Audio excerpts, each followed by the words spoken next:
many people in the queue. So the promise of the Enlightenment was that Jews could still be Jews and be French. That was the promise, that we could all be equal in society. That turned out not to be true. And I'll give you one example of how that turned out not to be true. The Reform movement in Judaism, right, which decided to, in service of Enlightenment values and in service of being part of the community more deeply, decided to give up all kinds of traditions. They were still killed by the Nazis. I can draw a straight line.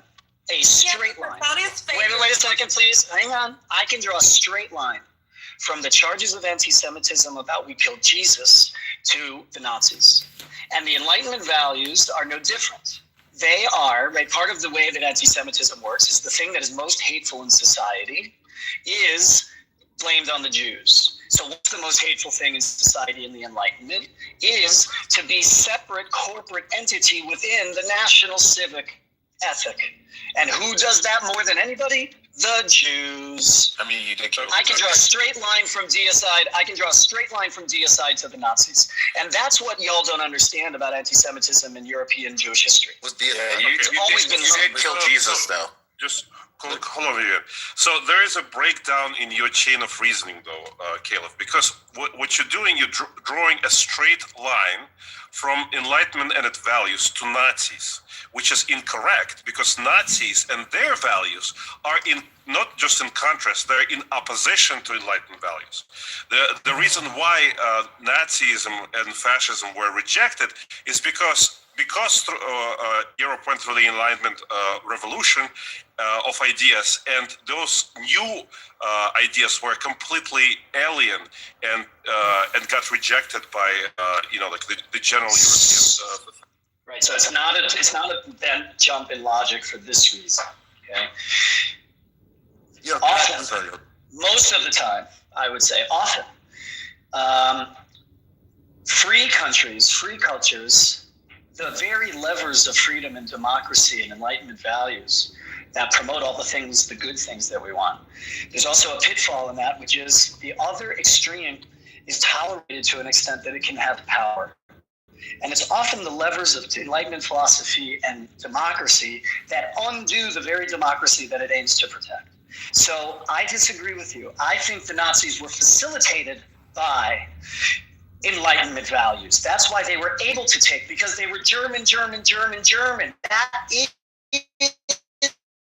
is Enlightenment values taken to the extreme of individual citizenship. No, they're not. Like Caleb, that's the whole thing. Like as soon as you don't have universality as part of your core values, you're not talking about Enlightenment. And the thing is, I know exactly what you're talking about. Is that the paupers? We have a society so tolerant that it tolerates things that are intolerant to itself. It gets, taken over through, hostile action from within. But once again, that's a bug. It's not a feature of the Enlightenment, and that bug was resolved in. I don't agree with that. I think it is a feature. It's definitely a feature. Pluralism is a feature, and the way that you protect against it is not say that it's a bug and it's right. The way you say it is, we recognize the pitfall and we're going to do everything we can. It's built into the system. Well, the reason I'm saying it is Andre, we just pointed out that there was a universality to the Enlightenment concept of the tolerance. Because you can be only tolerant within the Enlightenment paradigm. Meaning, if you do not accept of universality, of humanism and all that stuff, then you cannot be part of that game anymore. Then you explain something else. So it's like, having a chess match and a person showing up with a deck of cards. That's not, like what the game is about. So any person, and this is one of the resolutions for the Popper's, paradox, is that when we're talking about fascists, Islamists, a kind of Christian, Christian radicals who want a theocratic regime, they are excluded from this conversation, and they're not allowed the same type of rights because they Why are the Jews excluded? The rules of the game. Why are the Jews excluded? They're not excluded. You making a wrong assumption that Nazism is somehow related or relevant to Enlightenment. They're not. They're outside. So hold on a second. Forget the Nazis for a second. Let's deal with the Enlightenment, which was where we were. You brought them. Why weren't the Jews included in those universalities? They were included. They were. No, they were not. They weren't. They were told. No. What it was told was, give up your particularism so that you can join us. Okay, you can't join us if you stay Jewish. That was in very particular situations. It was not like that in every single nation. Yeah, I And think it had particular requests depending on where you were. And yeah, what Andrew was saying also is it was required from everyone to adopt to a society based on reason and not on religion. That was asked from everyone. Now, what you are saying, and again, this is the reason why I asked Shai again. What was the situation of the Jews pre-Enlightenment? You guys didn't have a nation. You guys were foreigners. So in order to be part of the state, part of a secular world, it was required from you to register to become a citizen. And yeah, rightly or wrongly, you were asked to do things that were unfair to your identity.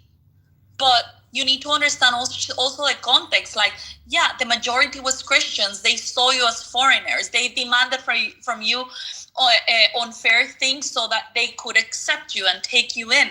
It was not fair. It was horrible, but it was what it is. But you were integrated. Well, the unfair thing was to stop being Jewish, right? Just like stop being Jewish in every single way, and Just therefore stop looking Jewish. No, stop being Jewish.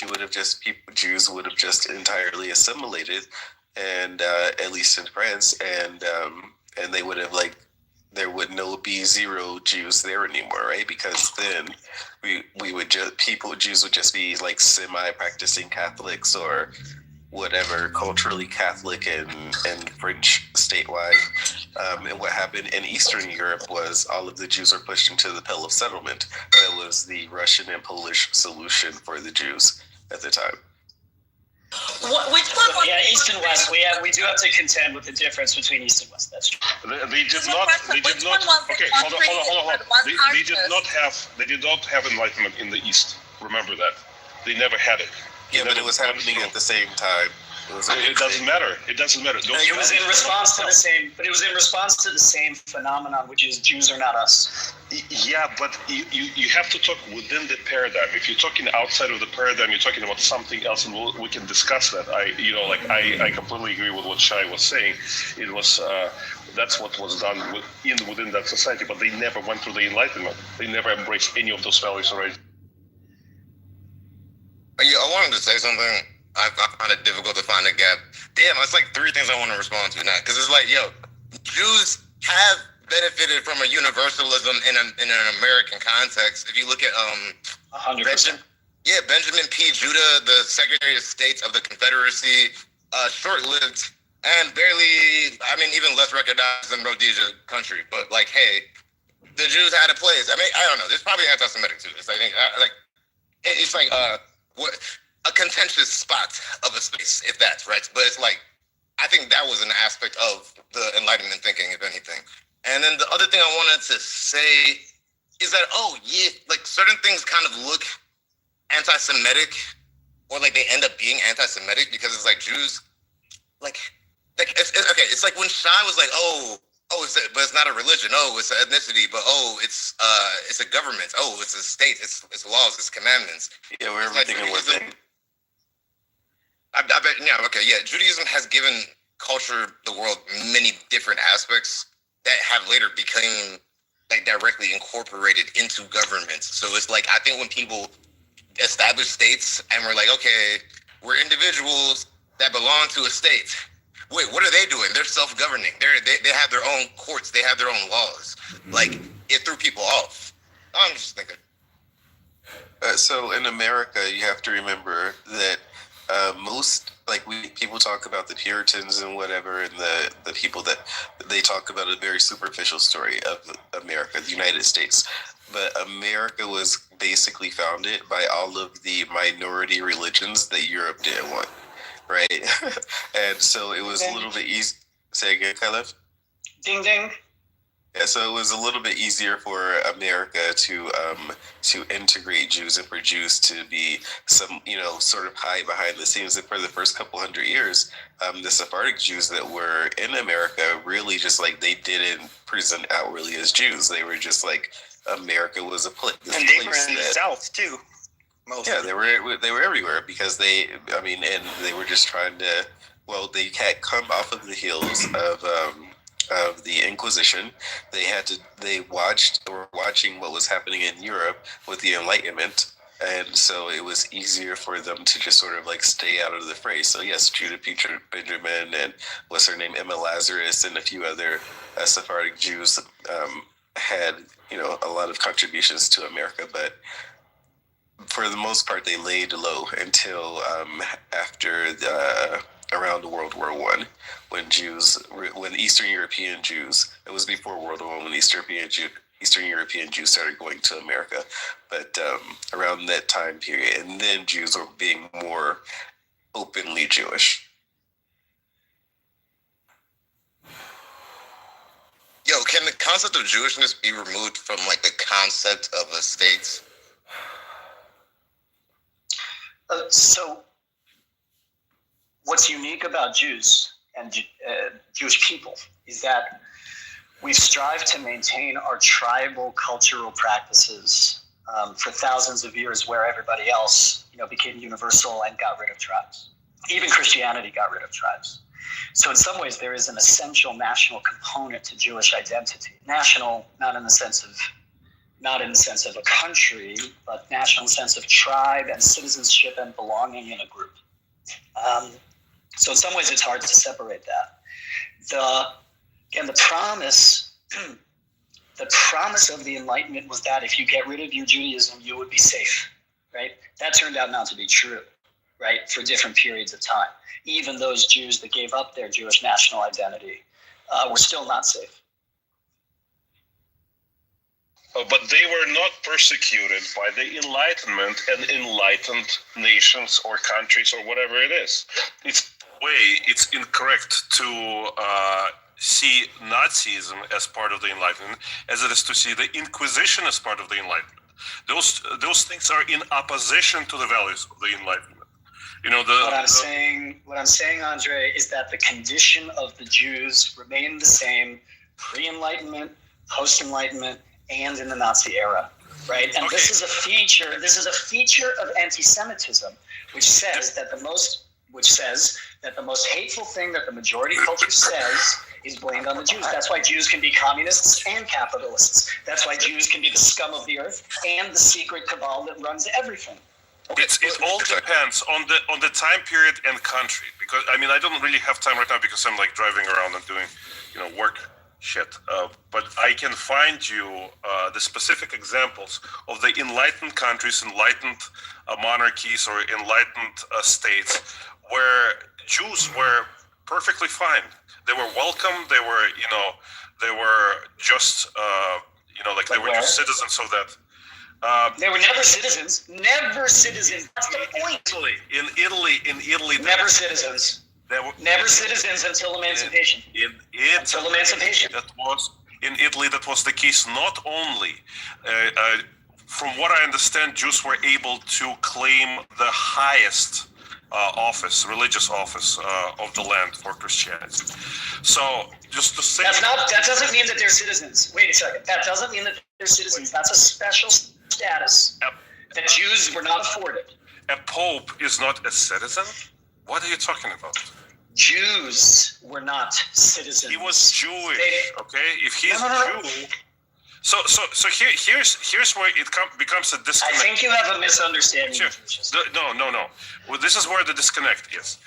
When you are saying, here is the promise. The promise was that if you give up your Jewishness, you're going to be safe. And that promise was broken, because even if you gave up your Jewishness, you were not safe.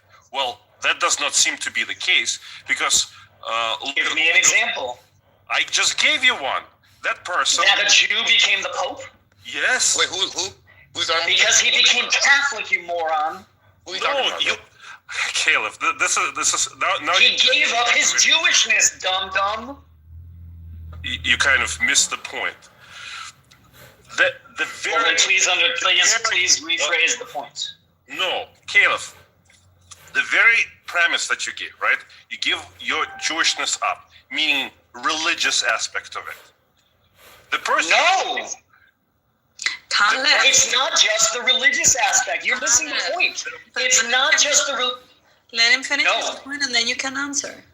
He's misrepresenting my argument. Okay, he might be misrepresenting, but let him finish his misrepresentation and then you correct it. Yeah, so this is where it becomes a very kind of semantic focused Mott and Bailey game. So when we're talking about Jewishness, right, and you're saying give up your Jewishness, you cannot really give up your physical vessel, right? Just because you give up your religion, right, you still have the same ancestry. That was never asked from the Jews. When you Yes, it was. Yes, it was. how can Yes, you it give up was. your vessel? So Yes, it was. that's nonsensical. That's I'll tell you how it works. Okay. No, I'll tell you how it's supposed to work. And how? The move was the attempt was to get rid of the Jews. It was always a question of the Jewish question in Europe. And when you get rid of the body politic of Jewish observance, you people don't get circumcised anymore. Right? They don't work on Saturdays. They do all of these things. In 2 generations, in 2 generations and 3 generations, they have lost their Jewish bodies. They have lost their Jewish identities, even according to us. Here's the point, Andre. Wait a second.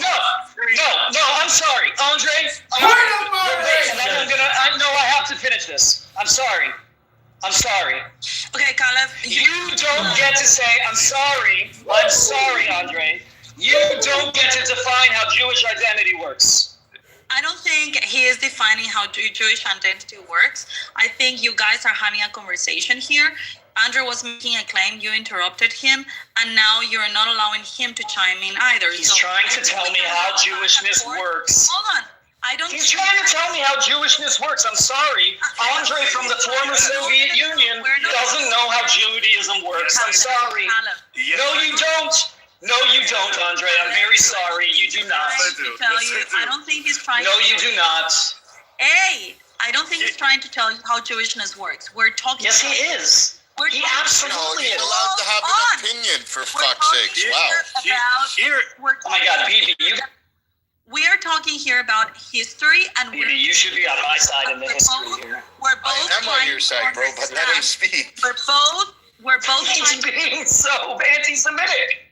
we're all trying to understand. We're all trying to understand here how it affected the different communities. Okay, so nobody is making any assertions. He's challenging your point, which is not the same as telling you how to be a Jew. So don't take it personal.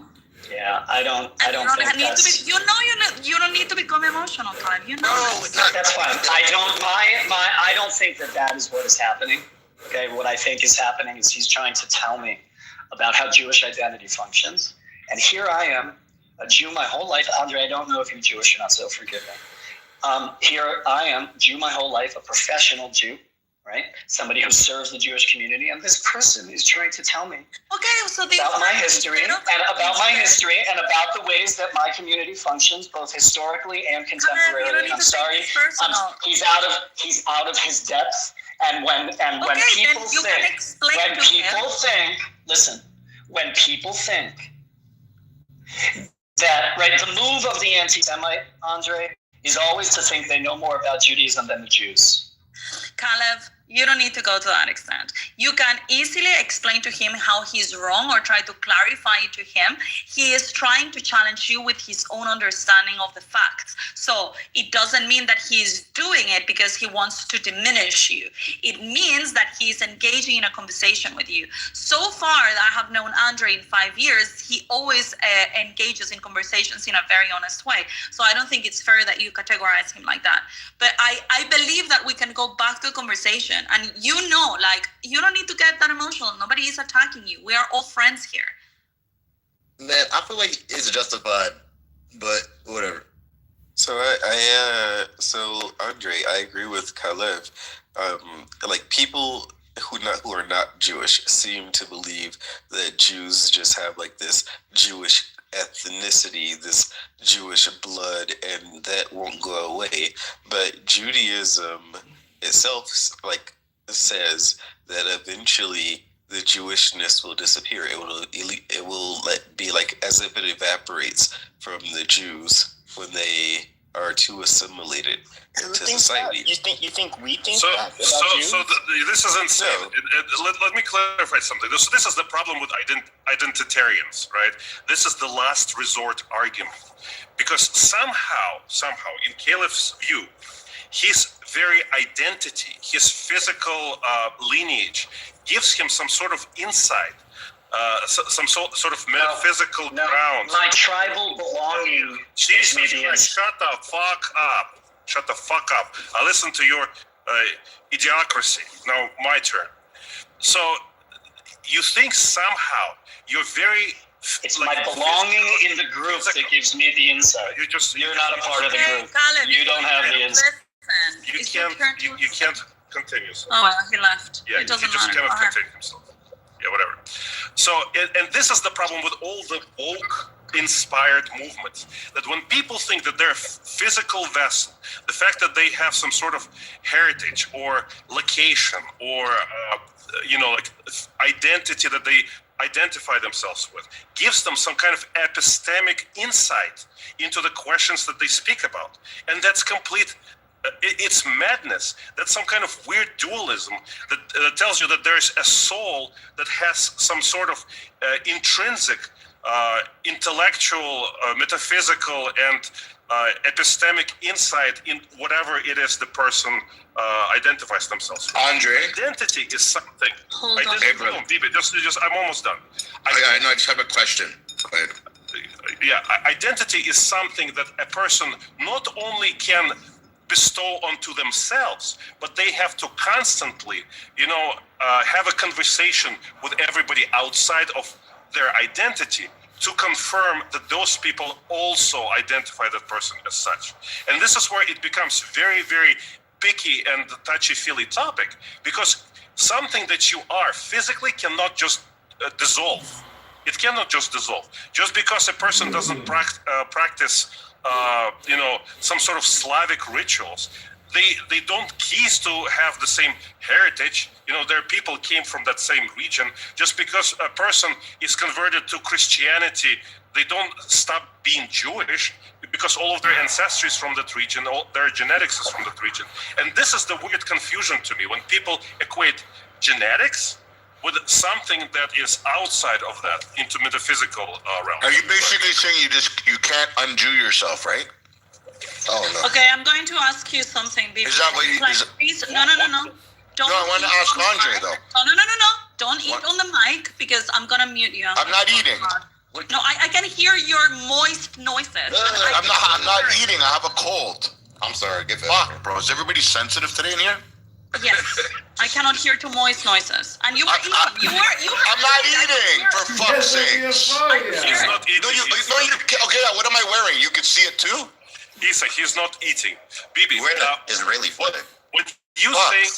when you say undo yourself, what do you even mean by that? No, because when I jumped into the conversation, somebody was saying, I think Caleb was saying that you can leave the fold. I don't believe you can. I agree. I don't think. The thing is, what you physically are, you cannot, and whatever that identity is, you can't, just separate those two things just out of whim. 100%. I agree with that, but somebody was agreeing and saying that you can undo yourself. I don't think it's possible. No, I identify Shai as black and a Jew. I wonder what his thoughts are on. why I was the one making the statement before. So it's not just that I agree, it's that also, like, the rabbis agree, right? The Talmud actually talks about this. The rabbis have written about people, not the individual undoing themselves, but eventually assimilating so much that the Jewishness evaporates out of the space. So we were talking about enlightenment. We were talking about Jewish absorption into European society, and effectively what that would have entailed if Jews were fully accepted into, like, French or Russian or whatever sort of cultures. There would be people who have some Jewish ancestry, but they would just be eventually practicing socially Catholics. They would still be Jews, though. No, they wouldn't. Like, yes, they would. Yeah, I mean, if you look at Hitler, even 100% they would. Like, Hitler didn't care whether or not you were a practicing Jew. He just wanted to know if any one of your grandparents were of Jewish lineage. And he didn't even care if it was on your father's side. He still smoked you. Yeah, he didn't care. But that's not what is happening here. There's still people. No, but it's not true, bro. You could believe me. I know well about this. You could go in, be raised as a Catholic. Your mother's a Jew. You're a Jew. You raised as a Catholic. You do all Christian shit, Christmas, this and that. And 20, 30 years later, you wrap tefillin at a shul. Yeah, but it's back in not the fold. same generation. No, it is. You're back. You're a Jew. Transgenerational. But you see, baby, that's not. But you can't unjew yourself. That's not what we're talking about here, right? You live in America, where 70% of American Jews are intermarried, right? But we also have Kiruv, we have Chabad. If the Enlightenment had planned out the way that people sort of wanted it to, Jews wouldn't have that. That wouldn't exist. Yeah, but let's look at the facts. So Chabad's actually, if it's not that they push for inter religious marriages, like that you can marry whoever you want, but they're not really against it. They allow anybody to come. Again, that's not what I'm talking about. But they're the ones that are dealing with the people that have left Judaism that are coming back, and they're like, no, you're a Jew. In the world that we're talking about, if the Enlightenment had worked as planned out, then the Jews that were in France and Germany wouldn't have that, right? They wouldn't have Kiruv. So you're telling me the Jews that were in Nazi Germany that converted to Christianity, they're no longer Jews? You aren't understanding. No, I just asked you a question. Maybe I'm not. That's why I'm asking you a question. You aren't understanding what I'm saying. That's why I'm asking you a question. Okay. So the Jews that were in Nazi Germany that tried to convert to Christianity, are they no longer Jews? Yeah, the individuals that converted were still Jews. Their grandchildren were not still Jews. Why not? Are still Jews. So Pepe. Well, why? This is Pepe. No, but why would their grandchildren not be Jews? Because they married out. They intermarried. No, we would still consider you like you're even still us Christians. You got Jewish blood going through you. Yeah, even us that are not Jewish would still consider those grandchildren. I'm just telling you how we would categorize you guys for you, despite whether or not really. If you convert to Christianity and let's say both parents were Jewish or even the mother was Jewish, but then they had a kid that was let's just say baptized, was Catholic their whole life. We still put you in the ethnically Jew box. Now, Pepe, you would have to mix it out. Mm-hmm. So Pepe, that only works under a couple of conditions. One, when you track conversions, right, and that's how Hitler actually found out who had Jewish ancestry and who didn't. He used the Catholic Church and church records and conversion records to find out who and when whatever people converted. So Hitler effectively created his own definition of what a Jew was, right? He saw it as a totally biological trait that could never be redeemed, and whatever person he found that has some Jewish ancestry by way of tracking it, however he could track it, that was a Jew, and they needed to be exterminated. According to Judaism, according to Jewish law, many of those people have Jewish ancestry, but most of them were not actually. No, I know there's a difference between halakha and Jewish. Jews. No, I understand that there's a difference between how Hitler would classify you, and how Jews classify themselves. But I mean, it's you could say that they lost their identity, but they didn't lose who they were, who their ancestors are, or their genes that were passed down to them. So we would, just like how you cannot, if like Issa, despite if she would have grown up in Switzerland, undoubtedly people are still going to ask, oh, where were your parents from? Because she's not, they can tell she's just not one of them. But that's basically what I'm saying. So Shai, here's it. I mean, this is why I'm calling this a dualism in a very weird form of it, because not only then your soul has Jewishness about it prior to birth, right? Because those two things have to be separate. Because if you can lose your Jewishness while remaining in the same a physical vessel, but your soul can actually lose that very quality, that feature, if it doesn't physically practice the laws and obligatory rituals. I mean, it's just such a bizarre and incoherent system to me, at least, that I don't understand even how can you operate. System. This is the Jewish system. That's how it works. But that's the whole thing, and this is why it's really difficult then for you to talk about enlightenment, because enlightenment says reason is everything. If you cannot reason through your argument, you have a bad argument. Go back and rework it. That humans are universally have the same qualities and features regardless of their background, geographical background. That's another feature. If you don't accept those, then you're not talking about enlightenment, okay? And you cannot operate them just the same way as you telling me it's our system. If you're not taking the premises that I'm giving to you, if you think they are incoherent, you cannot be talking within that system. I think what Caleb was just saying is that the promises of enlightenment, universality, all humans being created equal, like Jews were just left out of that. It's not that they were left out of it, it's that they were impacted probably more visibly because of how visibly it was that they were Jewish.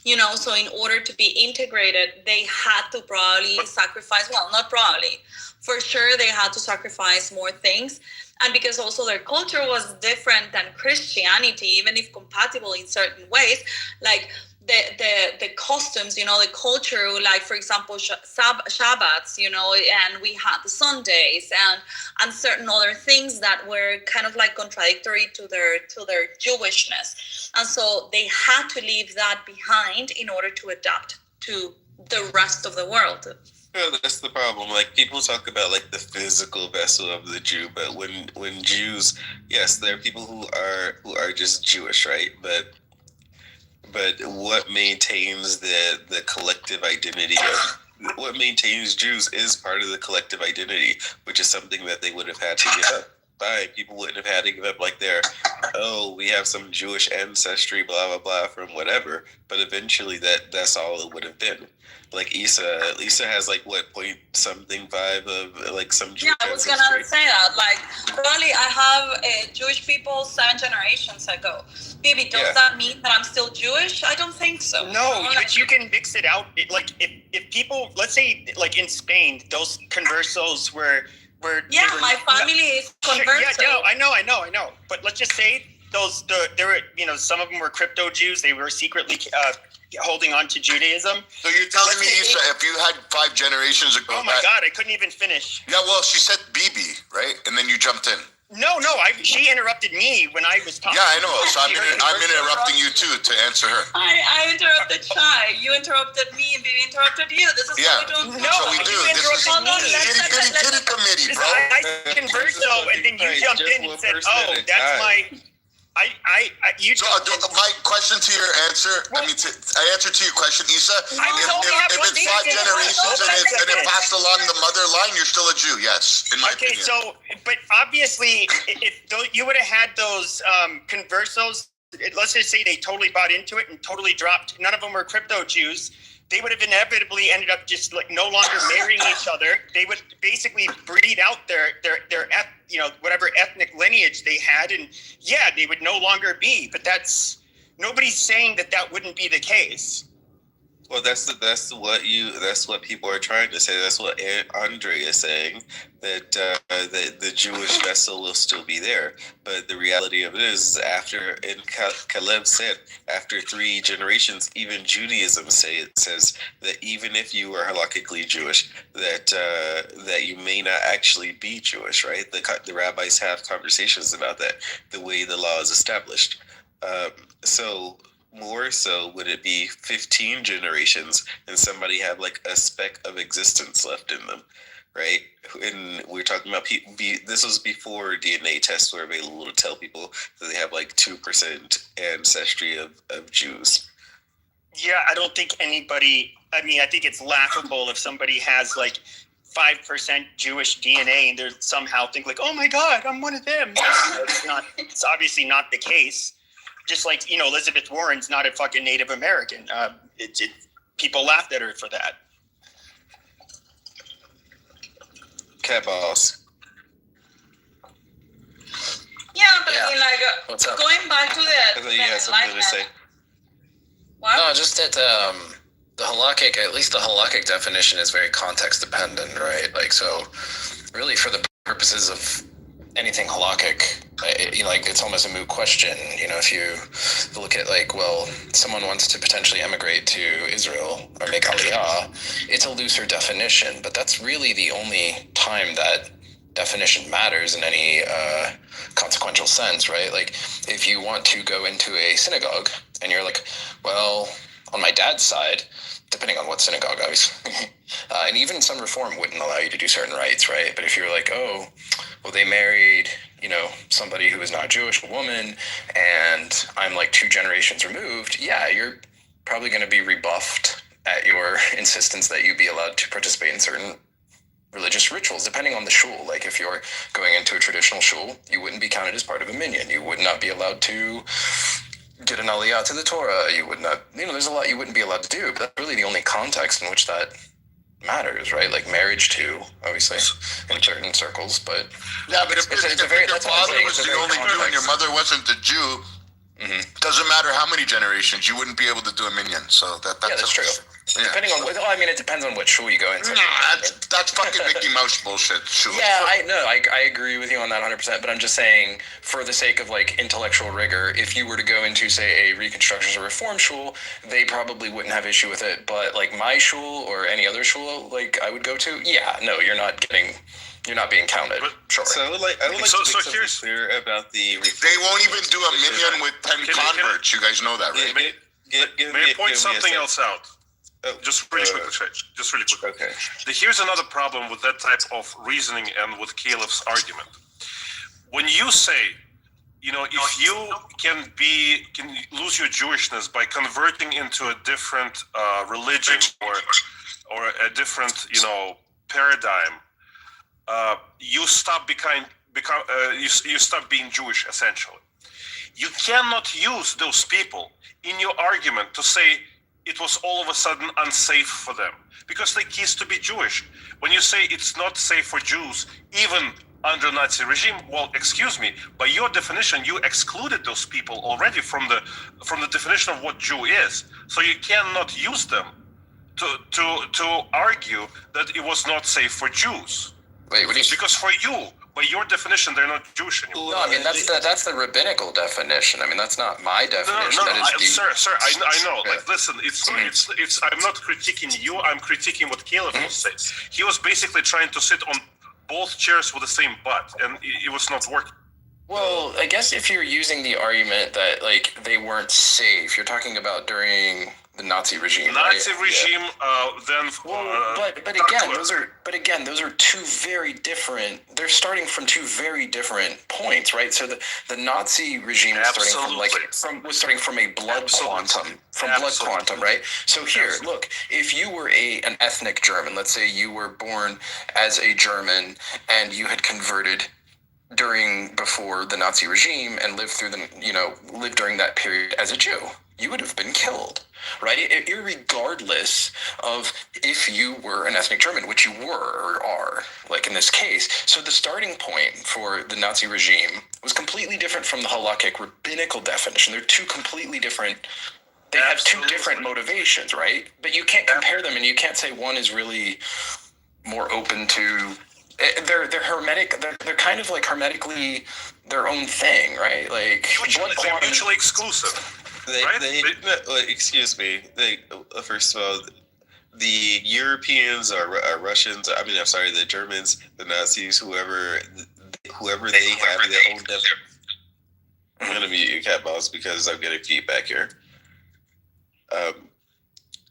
Them creating their own definition of a Jew is not what a Jew is, right? So yes, in Hitler's world, in the Nazi world, in probably a lot of Europeans' world, the Jews are whatever they think Jews are. But Jews also have their own definition of what a Jew is. And what Andre is saying is that we are using our sort of scientific, imperialistic definition of what a Jew is, and we test these measures to say what we believe a Jew is because we have some way to create some data about it. That's not necessarily what or how a Jew plays out in the universe of Jews, right? Those are two different universes. Right. Yeah, I mean, it's a metaphysical definition. But then, Sure. but then you cannot use those two different. Yeah, but Shai, but then you cannot use both definitions simultaneously, parallel to each other. And mean exactly why not? Hitler actually did. Even if even if Andre, you're denying one of them, you cannot do. Andre, Issa, can I get the bean so I can bring everybody up?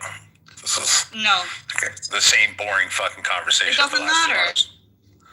Start sending invites. But Andre, where are both definitions? Alpha, used? Buttercup, They don't want to come up. Leave it alone. send invites. Stop. Send an invite to everybody. You, bro, you coming to me, you want to like dictate how it's run. BB, shut your fucking game out. Fuck you, Tranny kisser. fucking bitch. But Andre, where are both definitions used? That's what I was. So the both definitions were used in Caleb's argument interchangeably, even though they were in opposition to each other, as if they were one and the same thing. You cannot do that. You have right. No, I would agree. No, I agree. Yeah, that's. I don't know why you would argue that. They are used in opposition to each other. That's the problem. Like the halakhic definition and the sort of like secularized genetic definition are used in. Even in Judaism, in contrast with, not in contrast, but like in parallel with each other. Yeah.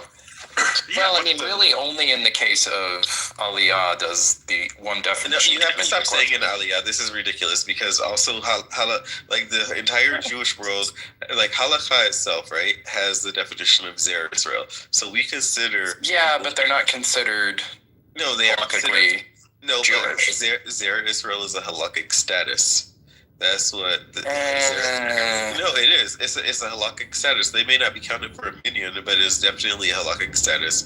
And also, do you know why the Reform movement has? Well, okay. Let me ask you this: would somebody whose mother was Jewish be allowed to marry somebody under, let's say, Orthodox Rabbinut, who is Zera Yisrael? No, you're talking about Orthodox Rabbinut, but you have this is not the Rabbinut is its own entity, right?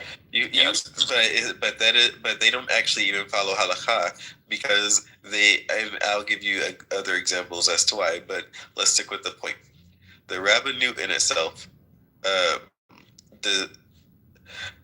start with the Reform movement because you brought up the Reform movement. The Reform movement has this position that if you are considered a Jew if your mother is Jewish or your father is Jewish.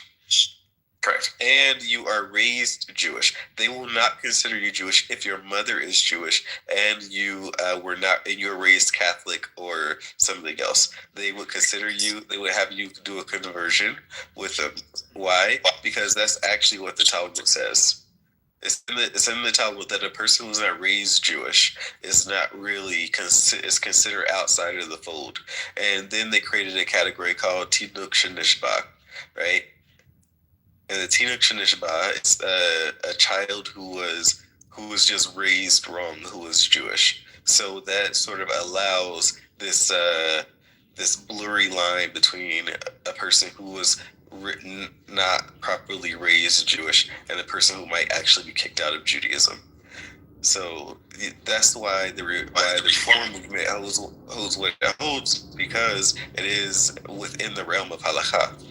Yeah, but functionally speaking, outside of, let's say, like the Orthodox and some conservative, like it doesn't have much impact, right? Like in my shul, which is conservative, if you're Zera Yisrael, you can't be counted for a minyan. It's a little more traditional, but that's because it follows more, like it tacks more toward like a traditional conservative Orthodox, and even like most of the Orthodox schools I've been in, they would never count somebody who was just Zera Yisrael as part of a minyan, because you've neither gone through, even if you had been raised, if you hadn't gone through, the proper gerut, and you hadn't, had hatafat brit in the case of a boy, you weren't considered to be,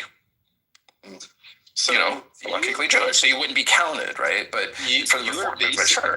You are basing your understanding of this based off of modern constructs, right? What else do we have to go on other than what's the practice? Well, there is the consideration of the letter of the law and then actually the practice. So yes, these definitions do exist in the Talmud. I'm not denying. I know that they're there. Yes. However, they were practiced functionally, time also. They were practiced practically speaking today, which is what matters, right? We're not living a long time ago when that may have been different, and we're not living in a future period where it could be different. I'm not saying it won't change, but what I'm saying is functionally right now, 2025, late, mid-December, that's not the case. Yeah, but you aren't really understanding. So, the Reform movement is the largest body of Jews in America, right? Yeah, but if we're going to talk about movements that are on the way out, demographically, they are the majority demographically. They're also the oldest demographically. But did you know that their average congregant age is something insane, 65? Oh, yeah. Whereas if you they're dying. I'm sorry to say this, but Reform conservatives will die. That has nothing to do with that. You know what? Those demographics have nothing to do with how. Well, demographics are destiny. They have nothing to do with the majority of practices. Or whatever. They have nothing to do with anything in this conversation.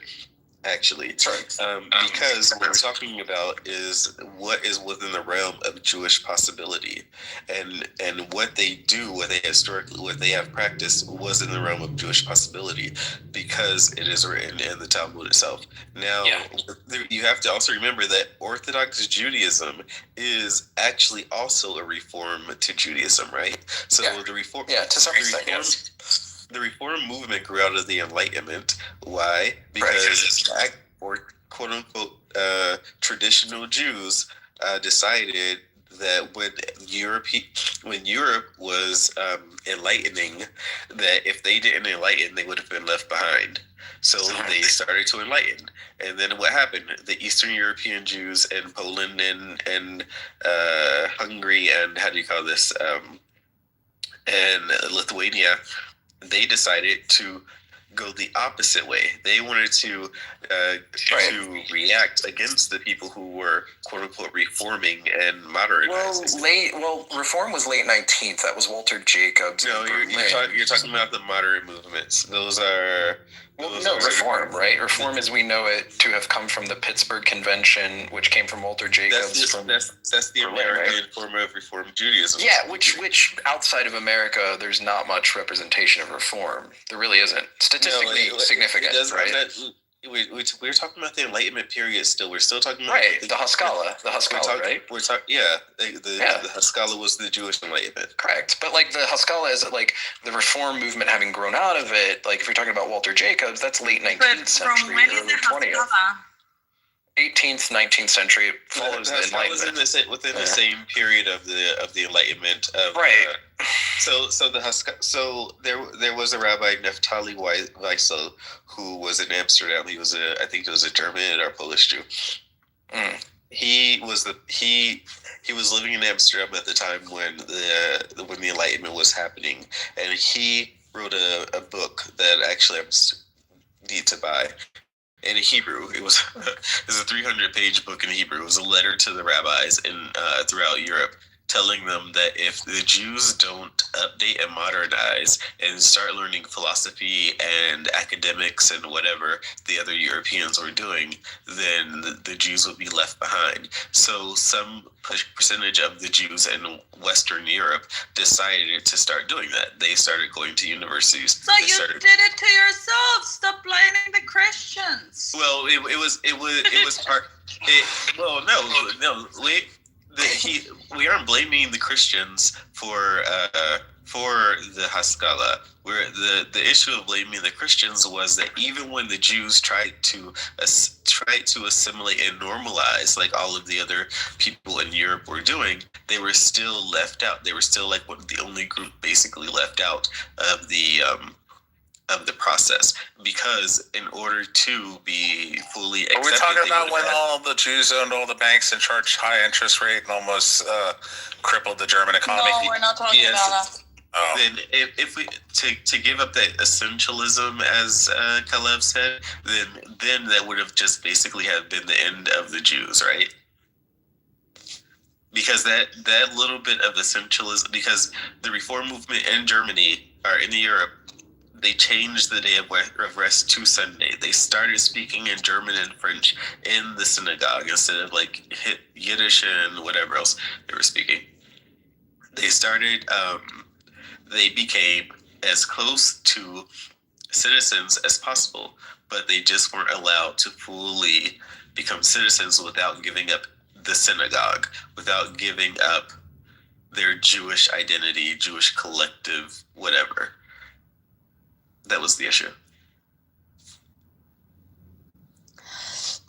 Well, I think all of this is interesting.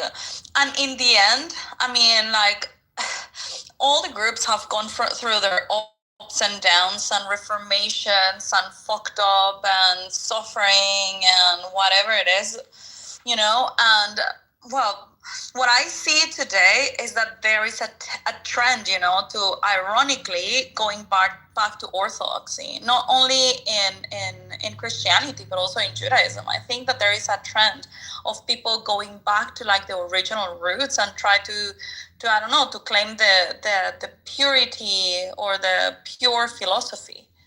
And ironically also, that is after all the adaptation, it is very compatible with secularism. Hey, Sam, I have a question. Buttercup was wanting to know. If the blacks were able to take back the N-word and reclaim it, are the Jews able to take back and reclaim the word kike? We're not talking about that, Vivian, and I'm gonna tell you again. Like, you're disrupting a lot. We want to have a good conversation. I was just asking Sam a question. He's black and Jewish. The room, for fuck's sake. He's black and Jewish. He'd be the perfect person. Anyway. Hey, go ahead.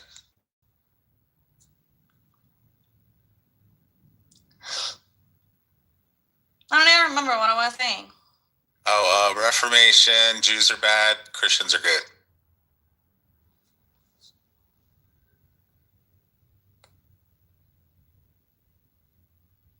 About orthodoxy, I think. So the trend is going back to orthodoxy, right? Yeah, demographically, ironically, it is America. very compatible with secularism. Yeah. You know, like the Jews are reclaiming, I mean, the word of the day, reclaiming their Jewishness, and the Christians are reclaiming their Christianity. Will these ever become again like a very strong clash? And will there, I don't know. You're seeing a clash. Like, there's even, like, I don't have a problem with Jews or Israel, but it is, I do think that there is a battle for who can have the most influence, who can prioritize, you know, who, and we're definitely in competition with Jews when it comes to that. And I think that it's not, I think that whenever there's two groups, you know, that's going to happen. I don't think we can ever, when you have two groups of people that are different, you can't change the fact that there are differences. Yeah, but they are compatible under the secular world. The ones that actually are not compatible are the Muslims. Well, Pepe, what are we competing over? Oh, influence, you know, whether it's politically in the media. The heartstrings of America. Jews are competing for it, dude. I mean, these are like sort of ill-defined concepts, I would say. You know, like influence, what do you mean? In politics? The heartstrings of people around the world. Like, but I would say whether it's with social media influencers, the media, whether it's traditional legacy media, social media sites. How are the Jews competing for that? So far as I understand. Oh, I can tell you. Like, I think that there's like positing of opposites here is detrimental, I think, and will be to America. And I think, like, look, As a Jewish person, I don't see conflict with Christians. I've lived among Christians my entire life here in America. I live next to a beautiful Catholic family of 6 kids, wonderful family. Fucking love them, miss them. They're great people. Like, I don't see within my worldview an America in which I can't exist side by side with Christians. Wait, There is really, you know, like, if you want to look to the future, the one thing that I do see as a threat, and I think that a lot of people are completely asleep on, is Islamicism, or if you want to call it political Islam in America. And I think people who posit that there is this, oh my God, there's this conflict between Christians and Jews in America, are completely missing the, I don't call it a threat, call it like whatever you will, but the subversion of American culture, which would be meritocracy, right? Which would be the belief that America is an exceptional nation among all nations of the world in all of history. It is exceptional because of its unique ability to take people from different parts of the world and integrate them into one fabric. But you might hate that, that's fine, but that is America. I mean, it's fucking on the, look at the fucking base of the Statue of Liberty, it's written right there. But if you do not integrate, that is a problem. I see that it's exactly what has happened in Europe is coming here. And if we continue to go along this polemic of Christian versus Jew, great, you're going to end up with a situation like Europe. Congratulations, because Pepe, I just don't see it, man. I live around all Christians. What's Yeah, no, I don't think it's like on an, you know, like, but when you see the like the internal fighting on the right, it is largely it's people. A lot of them are Jews that are fighting for more or less to prioritize. I guess you could say supporting Israel. Whereas a good chunk of us is not. We're just like, God damn it, guys! Why are you doing this? Like, we don't hate Israel, but if you guys are going to constantly trying to fucking center yourself and hijack our fucking, our political causes, like we almost are going to be forced to just say, like, get you and your fucking Zionist bullshit. I'm around college kids all the fucking time, and I get to assure you that a couple years ago, that a couple years ago, kids were not sitting there talking about Hitler and the Holocaust and fuck the Jews and a bunch of kikes and all this kind of shit. But that's all I fucking hear from them. Non-stop, constantly. It's fucking, oh, I love fucking Hitler and these fucking dirty kikes and a bunch of Jews. And, it's just non-stop. So, like, the idea that you think that people are just running around like, oh, yeah, my nice Jewish neighbor. But then they're going in and closing the door and they're like, yeah, I fucking hate those people.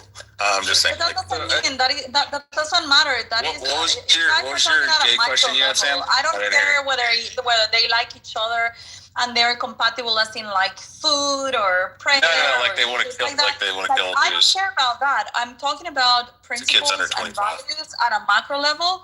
It's Christians and Jews are more compatible. So Mostly TikTok. Oh my God, you're gonna keep interrupting me. You're getting. I was trying to say something and you interrupted me. My fucking period, and you're gonna get out of this room. Oh my God, Continue you like interrupted me. Okay, shut up. So. Muhammad was right. Yeah, at a macro level, cat balls, I think you're right. Like, just the fact that we have gone through secularization and through enlightenment makes us more compatible. Individual rights, freedom of speech, I don't know, Greek philosophy, Roman law, all of these kind of values are more important than at a micro level. I don't care if a Jew hates a Christian or vice versa, because they cannot stand, I don't know, their haircut or their hats, like, I don't care about that. The important values is the macro level, the framework of society. But I would all right, now what were you asking, Sam, before Issa would God damn it. Oh my God! I was gonna say I think I kind of agree with Pepe. And cat balls. I don't know who these Christians are that you are around. You said, "Hey, Rich, do you?" And then I could give me a second, Rich. Yeah, you could just ask it. Go ahead. Give me a second. I'm waiting. How 1 dare second. you, Shy? Yeah, thanks. So, I moved into the audience. So you can bring it How back dare you up boxing me with Jasmine? That's actually funny. So yeah. Where did So I think I agree with Pepe. Like, I don't know who Cat Balls is hanging out around, but But America did have a strong Christian nationalist identity in the 50s and 60s. And even a friend of mine who grew up in like New Jersey said like his house his father's pharmacy was vandalized and they wrote kike on the door or spray paint kike on the door and a swastika. And I think that there is a strong far right wing group of Christian nationalists in America that are also turning towards this, and there will be a maybe lighter group of Christian non-nationalists who also have some dissatisfaction with Jews. I don't know how bad it'll get, but I can see it in the media, right? I can see it in the groups of people, in the Christians, some of the Christian commentators that I follow, and how they feel about Israel and Jews in America, and how they feel that some of the Jews in America are not integrating. And while they aren't talking about the vast majority of Jews, they are talking about like institutions run by those Jews, like what's his name, Jonathan Greenblatt, the ADL, and various other things. All right, your question. But I would say hold on. Oh God, Sam damn it, said he was dude. going to ask the question again. Can you ask it in a non-lispy way? A non-lispy gay way?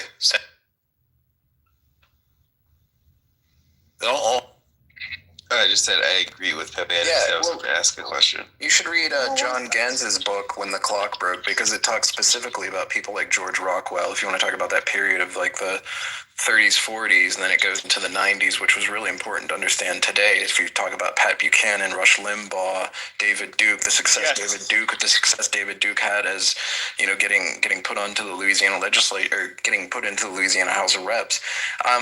There's a lot of parallels between now and the 90s, and what happened and what is different now is social media, and you can't look away or discount that maybe a lot of what you're seeing, hearing, and what a lot of kids are unfortunately being inculcated with is propaganda. I mean, look, we have that also in the 50s. But we also were propagandized as Americans ourselves, and I'll explain. There was a break that you have what you call the new right, which became the neocons. Sure, and the paleo conservatives, right? Yes, and the paleo conservatives going into the 90s, there weren't many of them left. You had Pat Buchanan, Tom Francis. You did have a group of people, and I'm probably more similar to the paleocons. I'm definitely not a neocon. Mm-hmm. They did have a much different view of Jews and Israel. Now, you had the evangelical Christian movement, of course, which really, without them, I don't think we would have been nearly as supportive of Israel. But Pat Robertson, and Haig, but then you have to also look at the media at the time, which, if you were to look at the 1970s, that was like peak Jewish leadership and ownership of the media, including like the New York Times, Newsweek. There was a lot of, I guess you could say, a lot of things which I would say is propaganda. The whole term, the melting pot, A Nation of Immigrants, a book ghostwritten by the ADL in John F. Kennedy's name. There's a lot of things where, understandably, Jews wanted to kind of make sure they were not left out, or nothing happened to them like what has happened to them in the past in Europe. But I think now it's kind of like you don't have the control over the dissemination of information like you used to have, throughout the 60s up until, the 2000s. Now it's like more people are getting their shit online.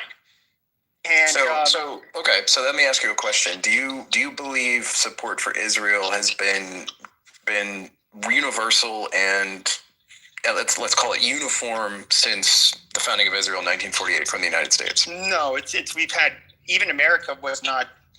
It was Israel for the longest time. It was actually the opposite. No, I agree. Even through the 70s. I mean, look, and this is the problem where this kind of argumentation runs aground is yes, there have been Jews involved in the media. I mean, there have been non-Jews involved in the media, but this idea that somehow there's only ever been an interest in what's good for Israel is just bizarre in a way. Why? Because if we look at even say something like the invasion of Iraq, right? Like, or we talk about like after 9/11, Israel was telling the U.S. do not go into Iraq. Like it was pretty clear.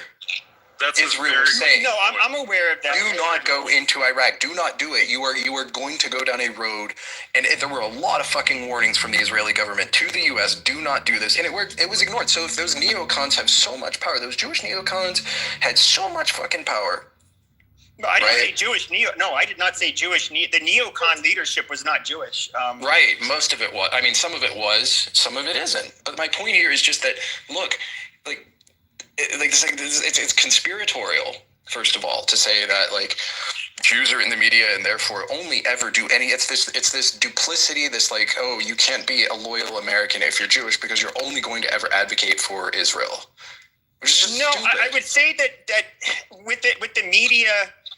Okay, so right-wing media would generally very supportive of Israel. On the left, I would say the left, which even if you look at newspapers like the New York Times back then, it was always left of center. They were, I would say they kind of, there's a lot of, for example, using the term Judeo-Christian.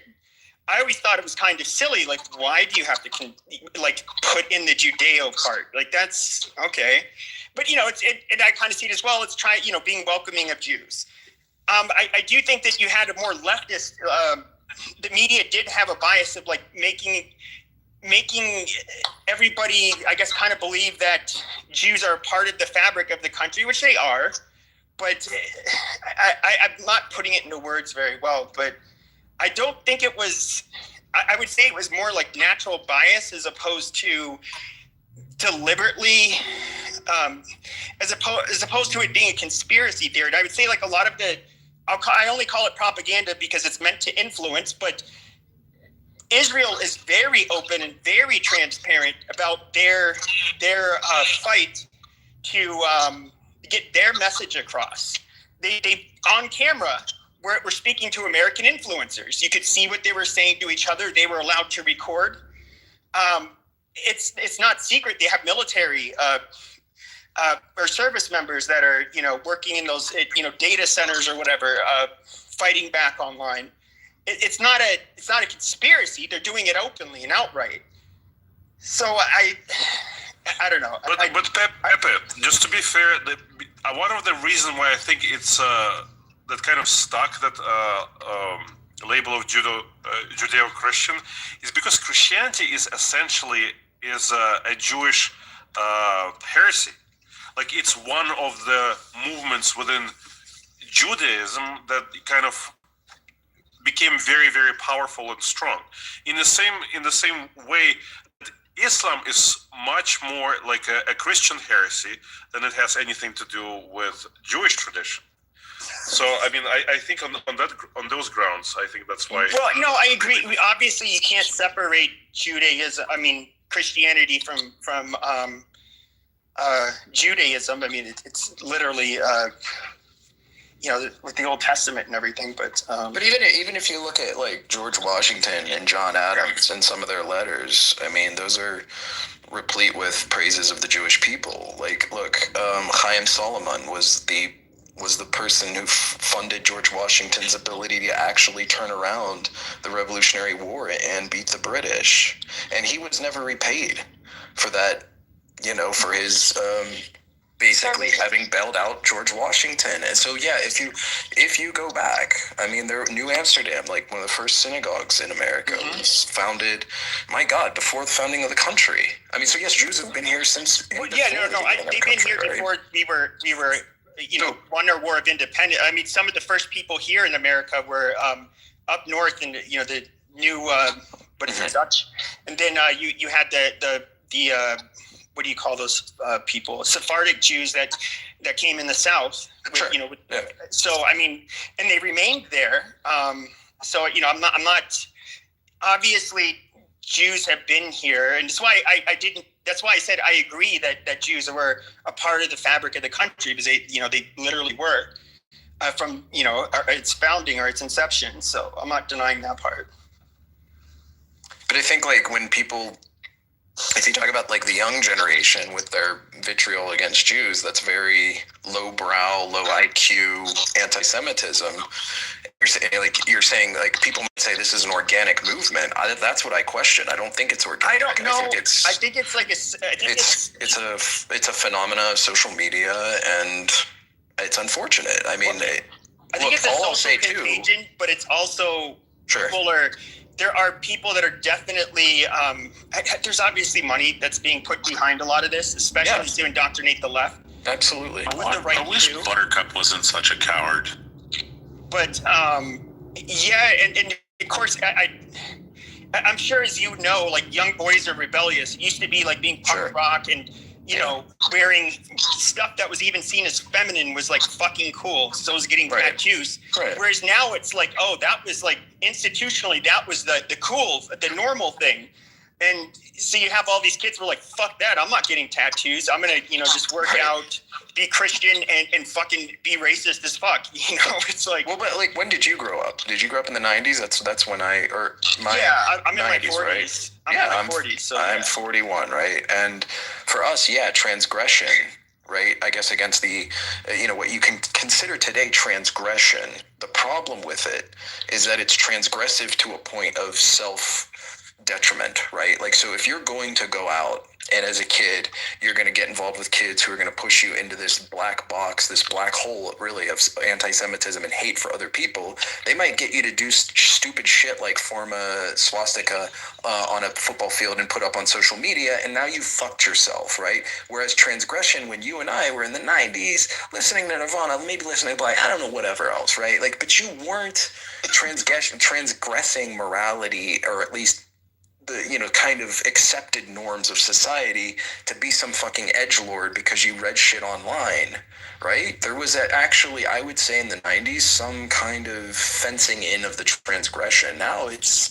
I can kind of agree, but I also think that it's to their detriment. Really, it's going to fuck over a lot of people. Yeah. It could, but I think that there's going to be exceptions made for a lot of these young people. Because if we look at, especially like those that are in their 20s and late teens now, I mean, they grew up through the Me Too era. They were with all of the anti-white bullshit, anti-male bullshit. They were basically the ones that were scapegoated and blamed for fucking everything and told how much they fucking suck. And yet these kids are especially fucking angry, and in a way you can't blame them. Did you hear the comments of Karp, of the CEO of he talked about this actually most recently in an interview with Andrew Sorkin, where he said, white men have been castigated. I mean, they've been treated really horribly by our society, and they're the last ones to ever get any empathy. I mean, this is not I think this is something a lot of Jews can agree with, and I agree with it personally, that white males have been targeted with a lot of hate, really undeserved hate, and it's turning our society inside out. You can't isolate and castigate and put hatred on 50% of the population and expect it's not going to have some really bad turnout. I fucking agree with you 100% on that. But the problem is, if they internalize that and they put it out, and the energy they put into this is to then be super transgressive and F the Jews and all this other shit, they're only going to eventually hurt themselves. Instead of, like, Scott Galloway talks about this, instead of finding avenues to take that anger that they might feel and put it into actual constructive things, right? Because look, I can guarantee you, if you're a young white male and you're blaming Jews for everything, your life's just likely not to turn out well. It's just not. But it used to be like the woke leftists and shit that were saying all this stuff. Now it's like the right conservatives and shit.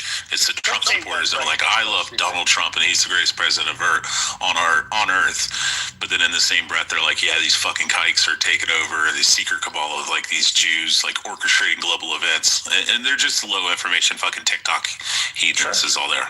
Well, I would say this, somebody who's been like in far right circles for years. I'm not saying they're far right. I'm not saying they're like all right people. Okay. I'm just saying like standard conservative, good blue-blooded fucking conservative Trump supporters. Okay. That's the amorphous. Amazing. I wasn't talking about that. It used to be just people like you and Nick Fuentes. Amazing. So yeah, like being around, far right circles, even talking to some of the, people that were like maybe 19 or 20 a few years ago. I feel like even without intervention, a lot of it is a self-correcting issue. If you've ever been around a lot of the people that maybe hold like some of those really strong feelings, it's an environment where they all fight with each other and eat each other alive. And Right. they never, eventually you're just like, God damn, these people are worthless and you can't get along with them. So you just kind of go, it makes you just kind of say, well, fuck this shit. I'm just gonna, it kind of makes you more moderate, which, Yeah. Well, yeah, it will. This has always been the case since I've been in those circles. They've never gotten along. Right, because they have to eventually turn on each other, right? Like you're seeing this right now between Tim Pool and Candace Owens and other people in the right, I would not far right ecosphere, like online ecosphere, but like, yeah, I mean, it will always turn in on itself because the ideology itself is kind of hermetically sealed, and if anybody isn't perfect enough, there's this sort of idea that you go through all these litmus tests of who's perfect, the more you ratchet it up, the more you keep turning on each other and tearing each other down. That's how it eventually ends. I mean, this was also part of the Nazi movement. Like that's kind of how it spirals. Is it? They call it. There's a British sociologist. He calls it tribal signaling. So if I'm in a group that's like pro-white, and if I, it's kind of, if I say, well, fuck the niggers, it's kind of like, oh, I'm really pro-white. And then people ratchet it up to kind of show, how tribal they are. And yes, there's a lot of litmus tests and gatekeeping, and and that is a toxic environment. And of course, everybody, I would have to say, like, people who really get, the people who seem to get more in like leadership or the people with the loudest microphones in those spaces tend to, I feel like it attracts a very specific, like, narcissistic and sociopathic personality. All of them, even like Nick Fuentes is no exception. He's somebody who has to be the master, and as soon as anybody gets large enough of an audience, he shits on you. Right. Now he's turned on Tucker, right? He said Tucker's the fakest person he's ever met in his life.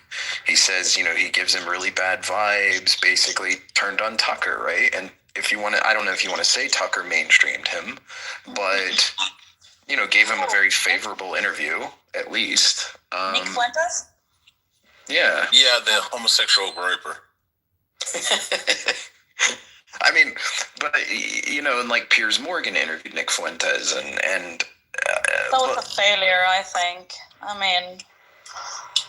mean, there's an argument to be made that by having relegated him to and having taken away his banking and done a lot of other things to him, you made him more powerful. I mean, that's not out of the realm of possibility. That's not crazy to say that the way he was treated made him more powerful. Sure. The thing is that the bad ideas, you need to allow them to flow.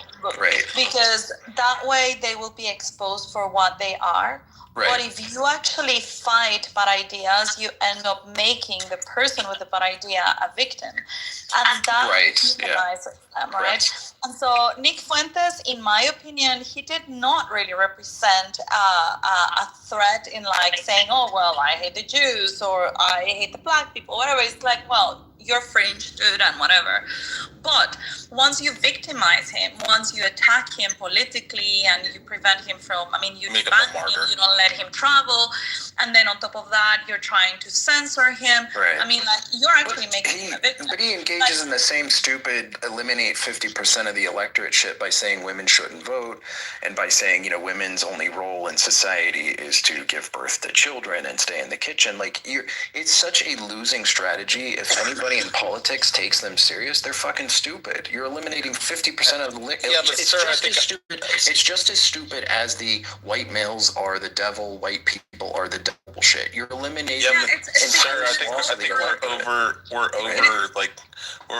over estimating him. And, like we're giving him too much. We're giving him too much credit. I mean, you got to take into consideration he's Irish, Mexican, and Italian. It's like three of the worst fucking people on earth. Oh, God. So it's all a Don't give him problem that of much. group identity, and that is what I would say that it's the woke right as well, because it's just exactly what the woke left is doing. That they group people by identity. It's like, Right. all black people are like this and they should be protected like that. Right. All women are this. All Jews are that. All LGBTQ is just ridiculous. And the right is not realizing that they're doing exactly the same thing when they refer to all. Well, they do the same with all the Jews, all the Christians, all the groups. You cannot treat people like groups, because when you start making favors in the name of a group, then you start favoring people and disfavoring others, and so it's not fair. You will have some conflict. We can't create like a monolith of like the French people and say that they're all cowardice.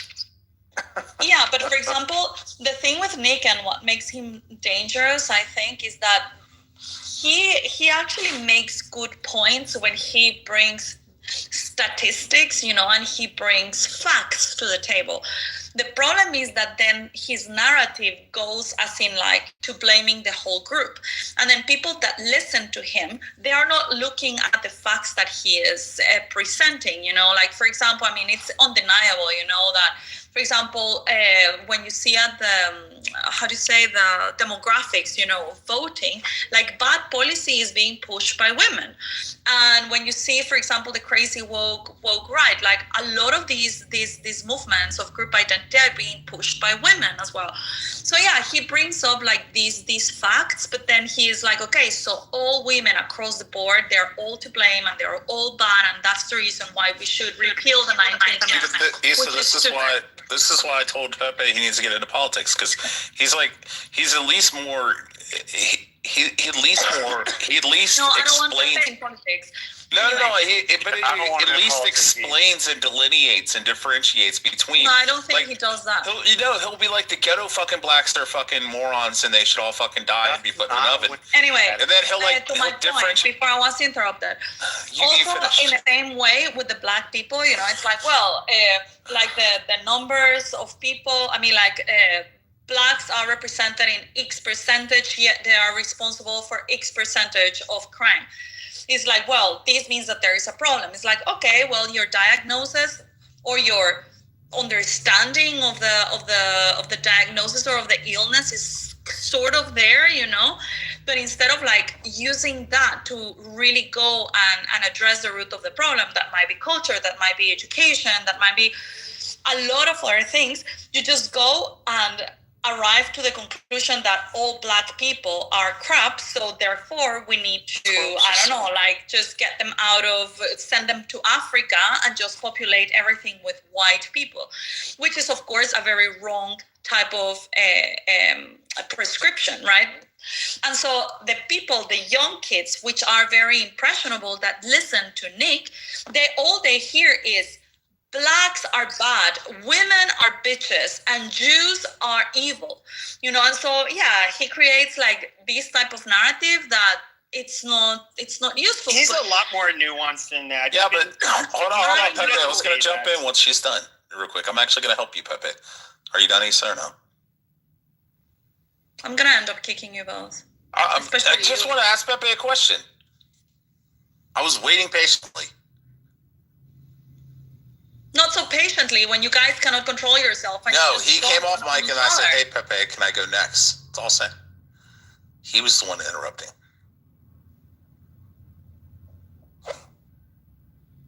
Okay, Pepe, let me ask you a question. Do you differentiate between blacks and ghetto blacks? Do you differentiate between Jews and liberal cuck fucking Jews? Well, I mean, Jews are rather similar to, I would say, the white population in terms of their differences. Good whites and bad whites. Blacks, yeah, there's obviously, they have a problematic population. Most are not criminal, but there's definitely the portion that are. But Nick Fuentes makes this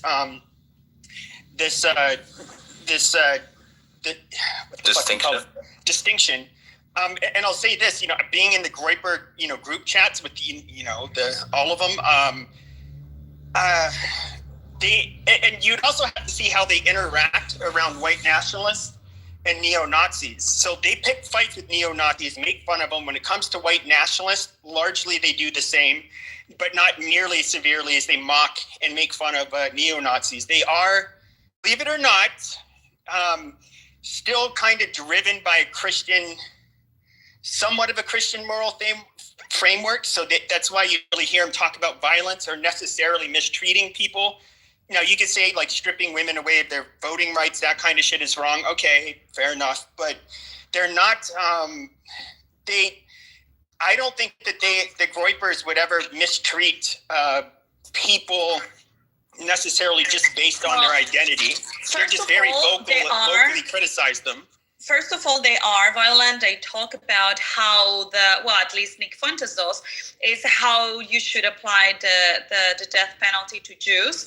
He also talks about how you should do, how do you call it? Not jihad, but what is it called? The Crusade. Yeah, no. There's a concept. Holocaust. Saint War, something like that. What is it called? Holy War. Crusade. Holy War. Thank you. Holy War.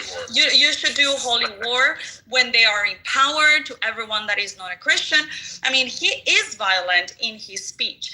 Now, I do agree with you that they don't really represent a physical force because they are all faggots that are jerking off, like completely depleted from testosterone, jerking off in their parents' basement, all of them. So Groypers have always existed, and Groypers are actually capable of being very angry. They have always existed throughout history, but you know what they were used for? They were sent to war. And so you would just get rid of them like that. I mean, like they didn't have families, they were incels, like they didn't have access to women or whatever. But because of their anger and because of their issues with society, you would send them to war and you got rid of them like that, and you got someone to defend your country. Now we have a problem because there are no wars, so we have them in society and they are having a big microphone. But I think Norman that are unadjusted males, that don't know how to socialize.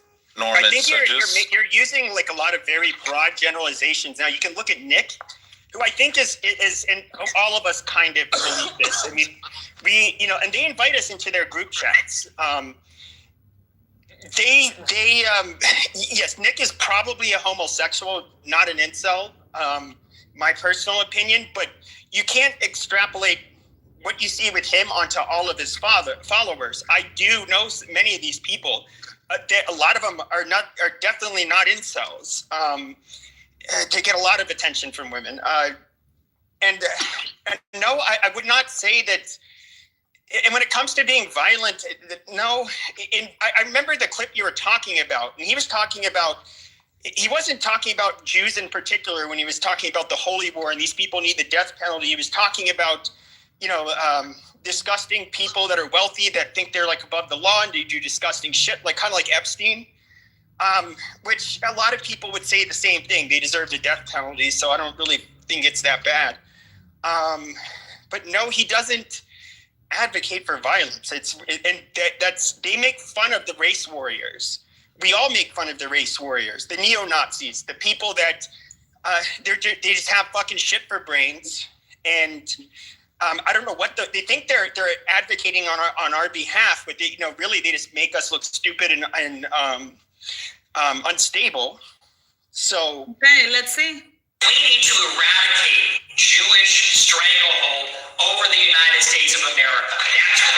Oh yeah, he was not advocating for that, right? All right. He said stranglehold, but that's not a violent. That's not a violent thing.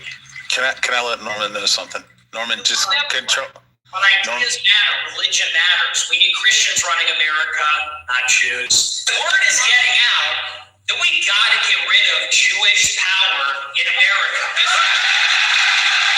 It's just talking about about like it's talking about like politically. I'm not talking about like kill all the Jews. Yeah, he's not. He's So talking hold on, about Pepe. political. Pepe, I'm just trying to help. Oh my God! I've been trying to get in here for like fucking 3 minutes. I don't Damn. care, Vivian. I'm playing something. Oh, yeah, Pepe. They've done everything they can to stop it. They've censored, they've killed, canceled, blacklisted. But we are here to say that America is not a Jewish nation. America is a Christian nation. All right, I agree with a lot of what he just said. Kill yourself. All right, don't step on my joke, Sam. There's Shake Holland right now. Well, and it only makes sense. If Christ is the king of the world, then Christ must be king in America. Must be the king of America. Thing is, though, we're not going to. We're in a holy war, and I will tell you this. Because we're willing to die in the holy war, we will make them die in the holy war. All right, so Norman, don't step on my joke, guys. Norman, I was just giving you a heads up before you come in the room, and like.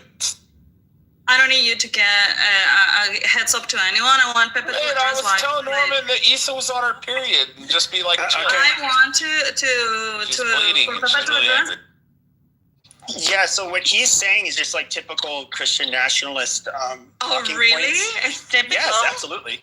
Are you typical saying that that's Christian not nationalist. fucking violence? That Nick is not a piece of shit?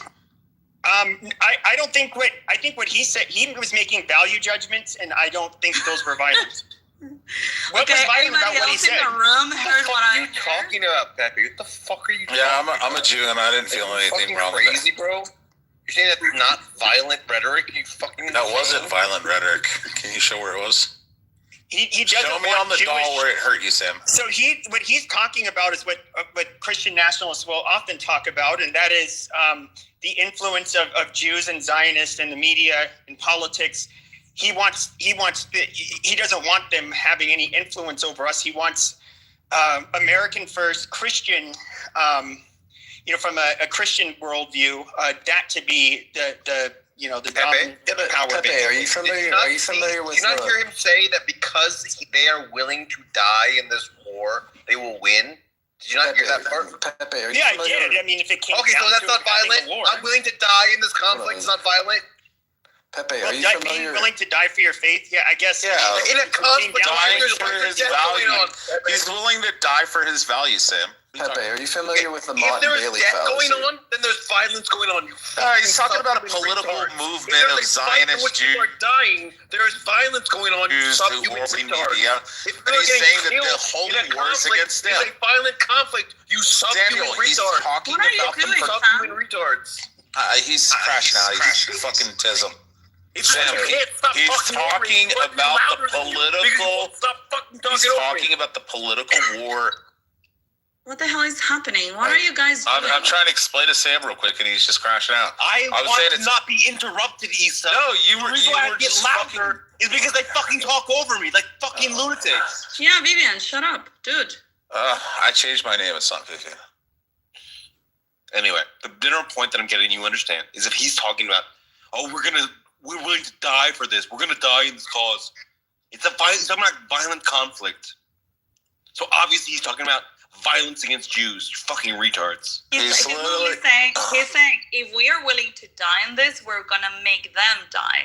Create an echo chamber. I think what's happened He's is talking about a political war. He's literally talking about the fucking global Oh, well, how elites do you that know go orchestrate political, global Vivian? events and run fucking legacy media. He's not talking about a physical war. He's not saying go out and kill all the Jews and we'll die bloody war.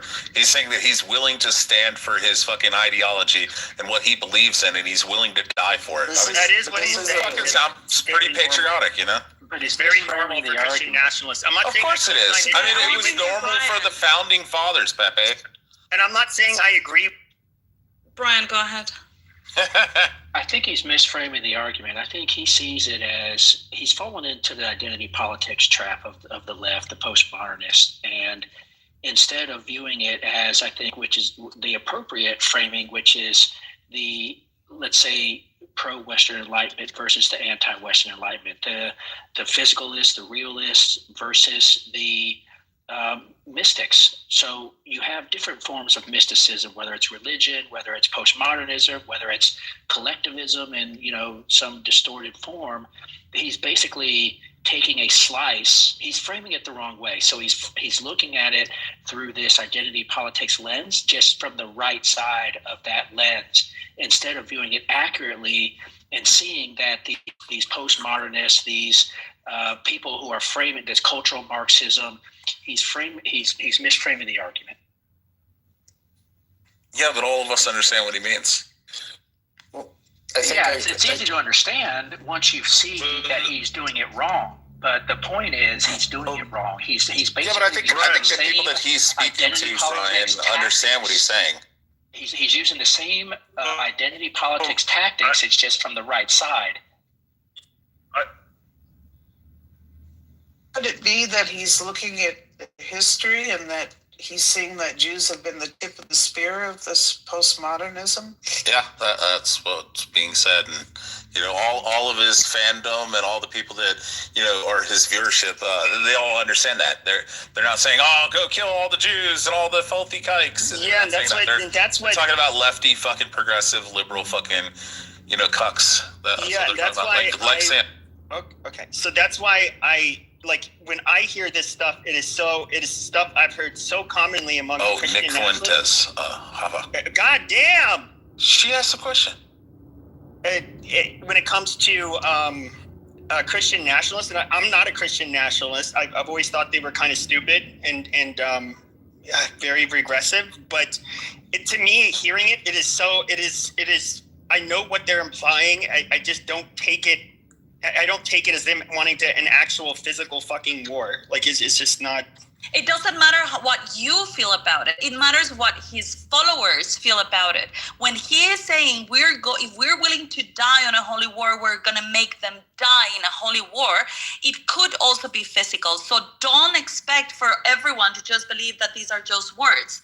These are calls for violence. No, his followers. But he clarifies all the time that he's not calling for violence. His followers are very aware of him and what he advocates. Well, yeah, he tells his followers that is called for violence. And so if he clarifies to his followers, I'm tired of you. I already told you, and I'm done with you.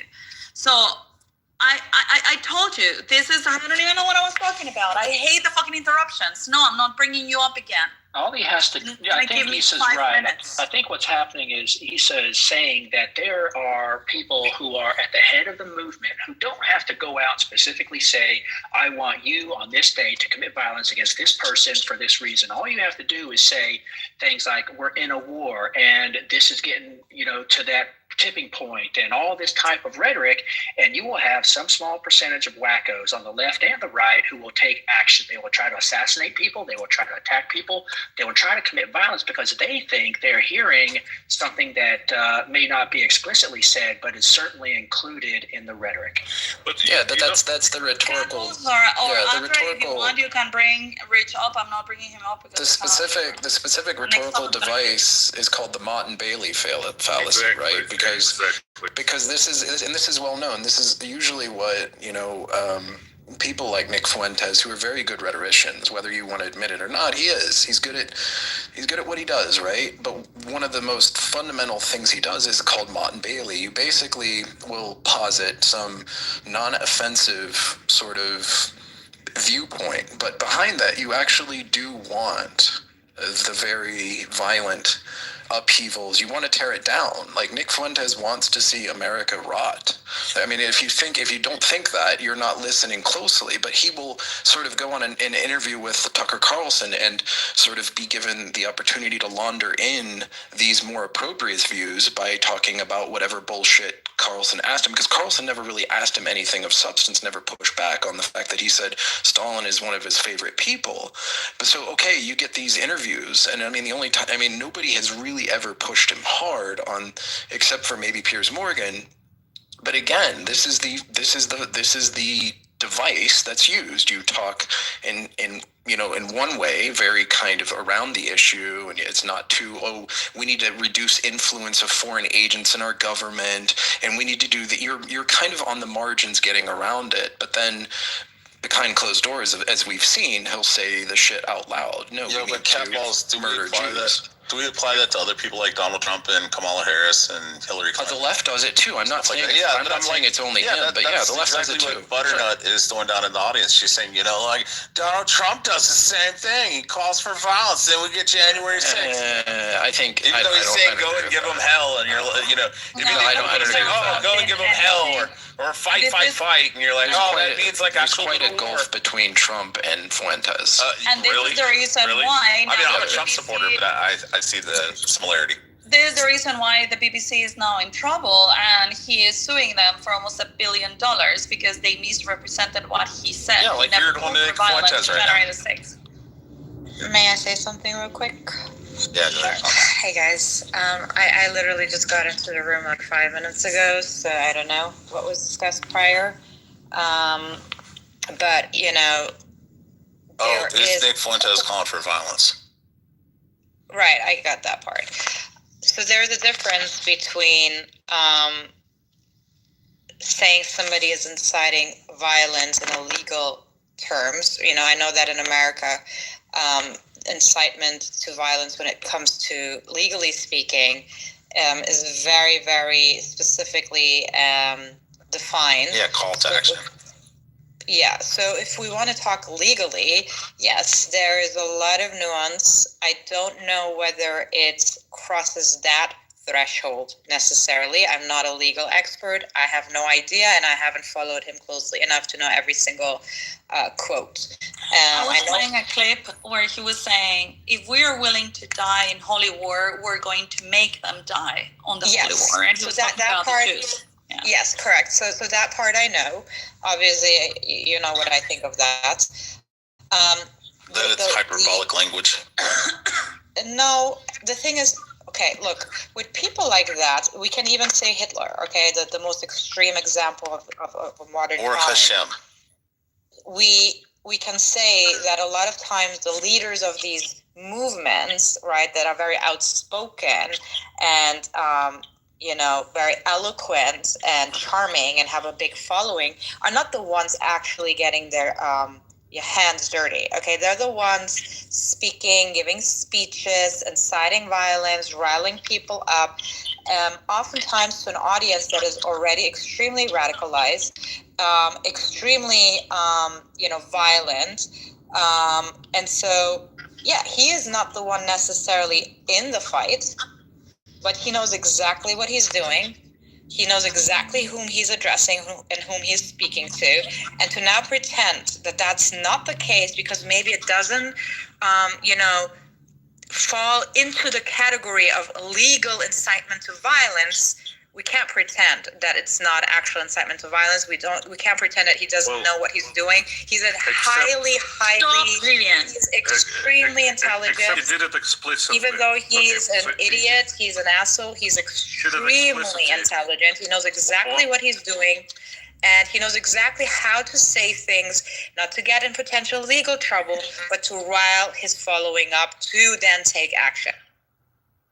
Okay, so on December 8th, 2023, he explicitly said during the live stream that when we take power, they need to be given the death penalty, straight up, talking about the Jews. So but who specifically is he talking about, Andre? The Jews. No, he's not talking about the Jews. He wasn't talking about the Jews. He's not. He's talking about the liberal elite Jews. No, he's talking about the ones that do. No, he's talking about the ones like Jeffrey Epstein. Yes, the liberal elites. That's what I'm talking about. But this is okay. So let's. He's talking about specifically the perfidious Jews. He calls them.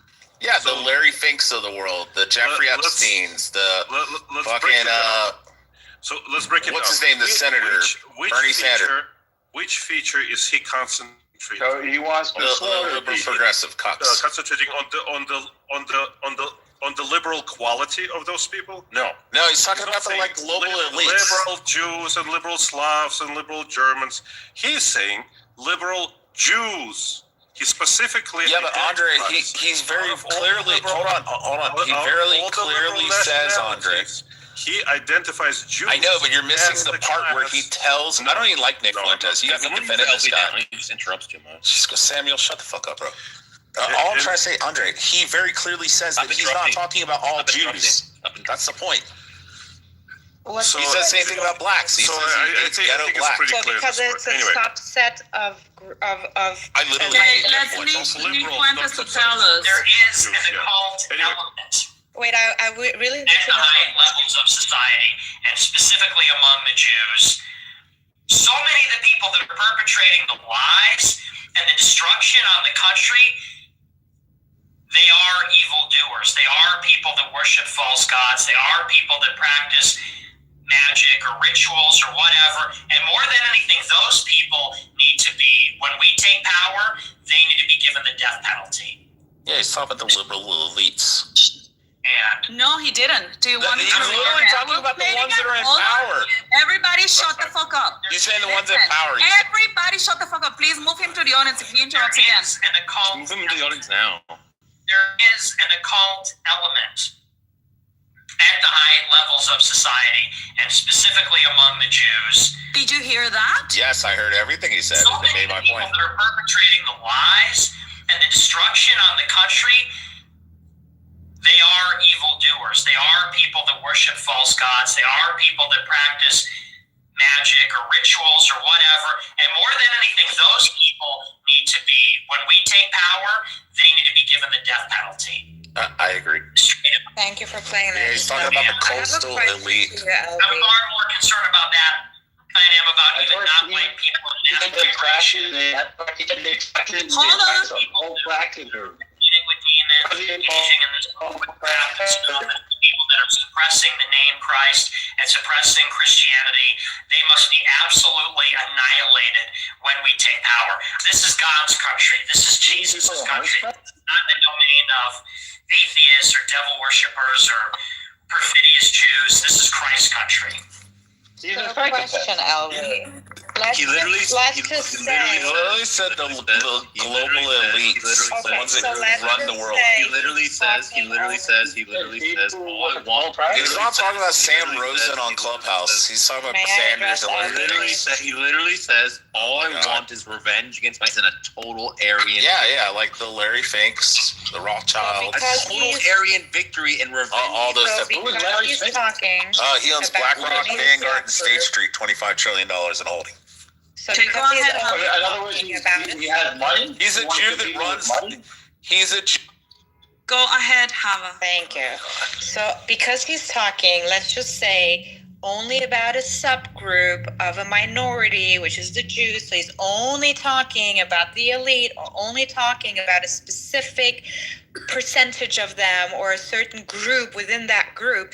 It makes it okay. That's basically what you're saying. Yes. Justifying it. Okay, there you go. And I'm a Jew, and I hate Nick Fuentes, and I agree. So it's genocide. Of specific people in a group. So it's Wait, okay. Norman, was it genocide? Wait, Hava, I have a question. No, this is a genuine question. I'm not even going to troll. So hold on. Hava, do you think that it was... Norman, shut the fuck up. Norm, you're in the Matrix. Nobody can You're in the hear Matrix. you. Nobody can hear you. Your fucking Obama's phone's not working.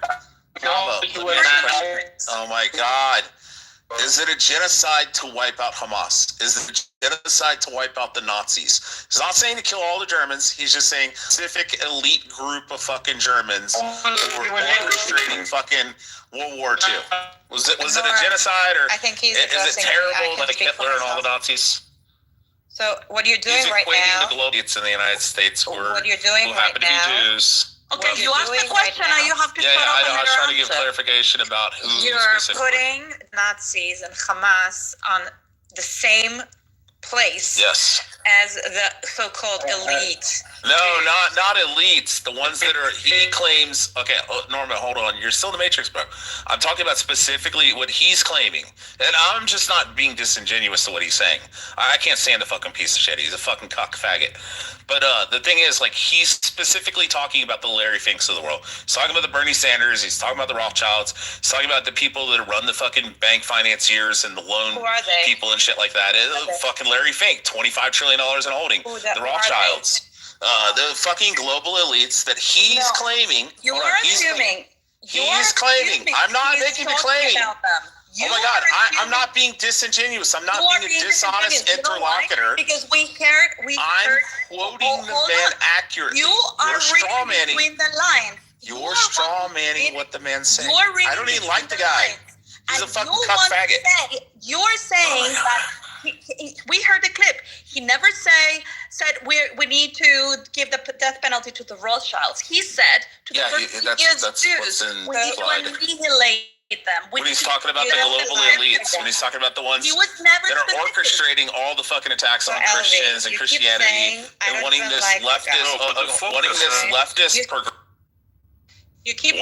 leftist progressive ideology in the United States that's inculcating into the fucking federal government, where these people are pushing this bullshit. And that's what he's saying.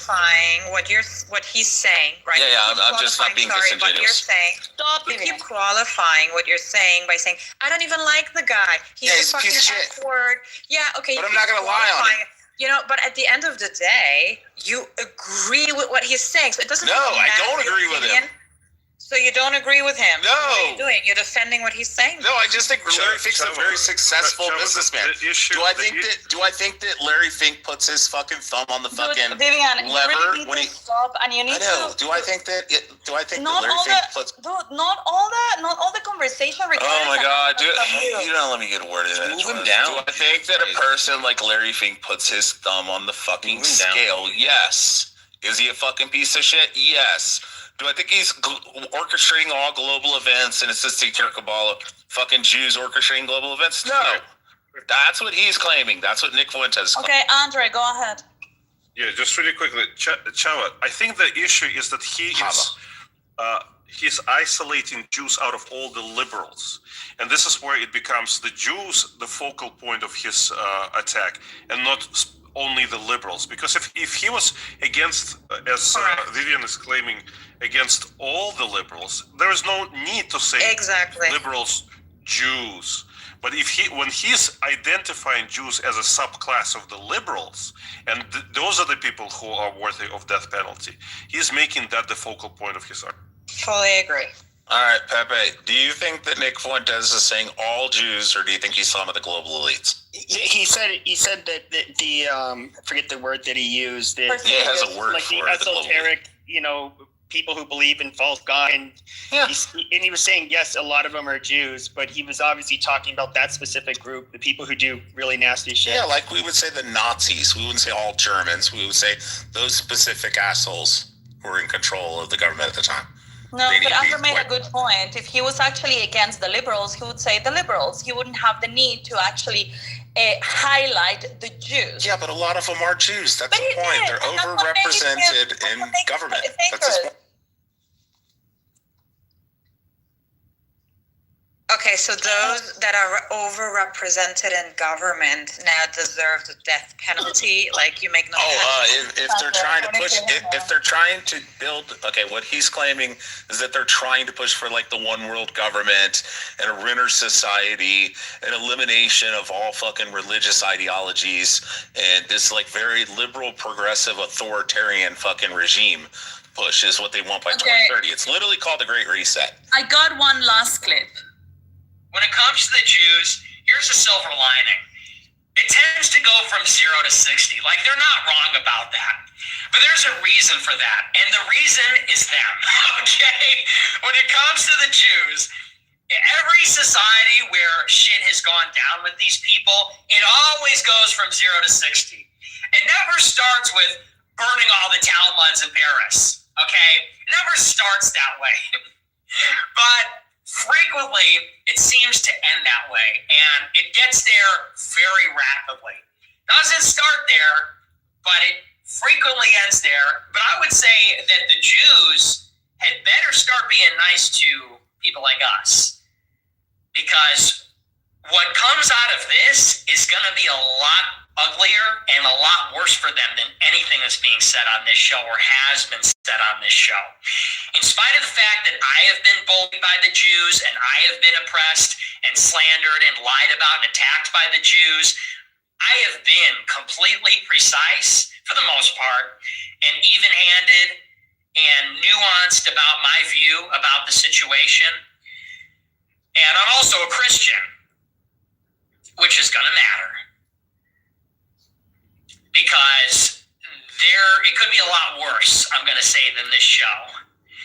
And what's going to come out of this could be, like I said, it could be a lot uglier than what we say on the show. I know that there are other people that are going to push farther than that once this conversation really starts. And the Jews are going to look at people like me in America First and say, damn, I miss when it was just that funny guy. And we push so hard and this and that because history has shown that once this train gets going. What is this supposed to be, a threat? No, he's telling the liberal elites to cut out their fucking... He's telling the liberal Jews to cut out their fucking shenanigans. So he's inciting the genocidal maniac. No, he's basically giving a warning. He should be hung upside down. He's giving a warning to global elite Jews. So I would say this. We've got a warning for him. What I'm hearing is, it's hard to even say it's a threat. It's more like a warning. He's not entirely incorrect. Things would go from 0 to 60, and then Jews would be on the chopping block. Yeah. We all know what are these things? What things are we talking about? You don't even know who the fuck Larry Fink is. How are you going to ask this dumbass question? What's that? Shut the fuck up. Who's Larry Fink? Shut up. Larry Fink, you ass? You fucking retard. This is why you're fucking... You were. This is why you're a fucking Pulitzer Prize nominee and not a winner.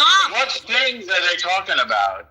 Wait, so he cares you belong in a cage. He cares so much about these Jews that he's describing, that he's warning us. That is so kind of him. Thank you for the warning, Nick Fuentes. Yeah, he's talking about the global elites that are going to cause it. What things go from 0 to 60? Yeah, he's saying that if we don't stop the global elite Jews, out of this room. He's claiming.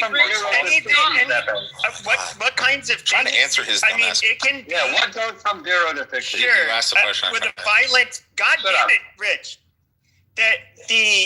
What goes from 0 to 60? The people that persecute Jews. That's what he said. So where did it go from 0 to 60? What is the meme? 109 countries, like over 1,000 times. You couldn't name 109 countries. This is nonsense. So they didn't go from 0 to 60. Okay, the point of the video was not the 0 to 60. The point of the video is that he's saying, all of you will have to be nice to us because it's going to get much worse than anything we have said in this show.